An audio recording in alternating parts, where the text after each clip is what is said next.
Ben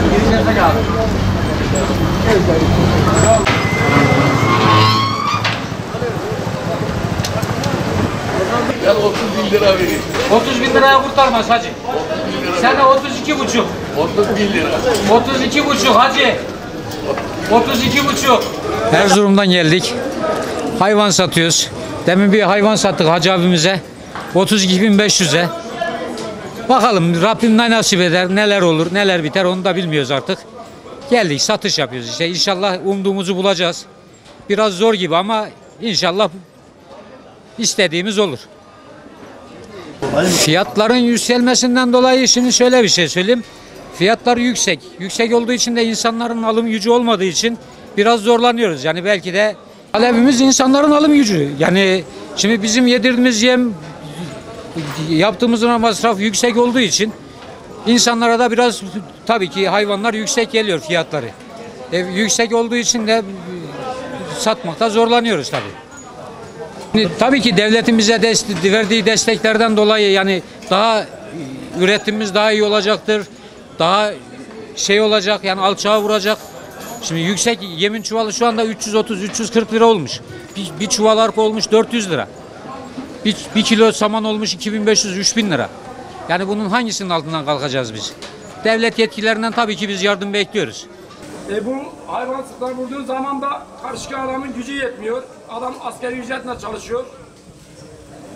Nasıl bunu kesecek? Biz bunu kime satacağız bilmiyoruz. Mazotu düşürsün, yemi düşürsün, her şeyden taban düştükçe maliyet de uygun olur. Vatandaş da alır, millet de memnun kalır, biz de memnun kalırız. Milletler, kurbanda bir şey yok. Kurban maliyet yüksek. Şimdi biz yemin torbasını dün indirdik 350.000 lira. Saman 2600 lira. Pekala nasıl olacak bu? Bu olursa maliyetin düşmesi lazım. Evet. Yem, mazot, saman bu düşmedikçe bu memlekette hiçbir şey olmaz. Muş'tan geldik. 1500 kilometreyi işte kat edip geldik. Hayvanlarımızı Muş'tan getirdik buraya. Buraya geldik ama keşke gelmez olaydık. Şimdi biz geçen sene şu gördüğünüz ahırı 8.000 liraya kiralarken bu sene 20.000 lira yaptılar. Biz 8.000 liraya tır getiriyorduk buraya, hayvanlarımızı getiriyorduk. Şimdi olmuş 25 lira. Yani artık müşterilerle konuşmaya gerçekten korkuyoruz. Öncelikle yani ne olması gerekiyor? Birincisi bu yakıtta bir çözüm bulmaları gerekiyor.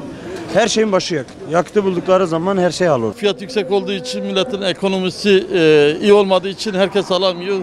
Gelen bakıp gidiyor. Geçen sene buraya 16 lira veriyorduk. Bu sene 38 lira verdik. Geçen sene 10 lira nakliye veriyorduk. Bu sene 35-40 lira nakliye verdik. Geçen sene 150 lira yemin torbası, bu sene 400 lira. Bunlar hep maliyet üstüne verdiği için pahalı oluyor. Pahalı oldukça da millet ucuz diyor, pahalı diyor. Maliyet yüksek, kurban pahalı değil. Biz bunu oradan kendi çiftliğimizde biz de parayla alıp getiriyoruz. Bir tona 55 milyar evet. Yılda bir verdiği kurban vazifesini yerine getirmek için Zeki abinin çadırına geldik. Zeki abiyle tanıştık. Nasipse birkaç tane malına baktık, müşteri olduk. Allah hakkımızda hayırlı uğurlu etsin. Vallahi abi şimdi bizim vazgeçme gibi bir lüksümüz yok. Biz şükrediyoruz. Allah bizi Müslüman kimliğiyle Müslüman topraklarında dünyaya getirmiş. Şimdi biz böyle Müslüman kimliğiyle Müslüman topraklarda dünyaya gelmişsek önce lüksten keseceğiz. Allah'ın yılda bir emrettiği sizlerin ayet diyor, ben demiyorum bunu. Sizlerin kestiği hayvanın ne eti ne kanı ne hiçbir şeyi bana gelmiyor. Sadece takva. Biz de o yılda bir takva borcumuzu Allah'ın izniyle gerçekleştireceğiz. Zeki abi tut. Buyurun, hoş geldin. Buyurun.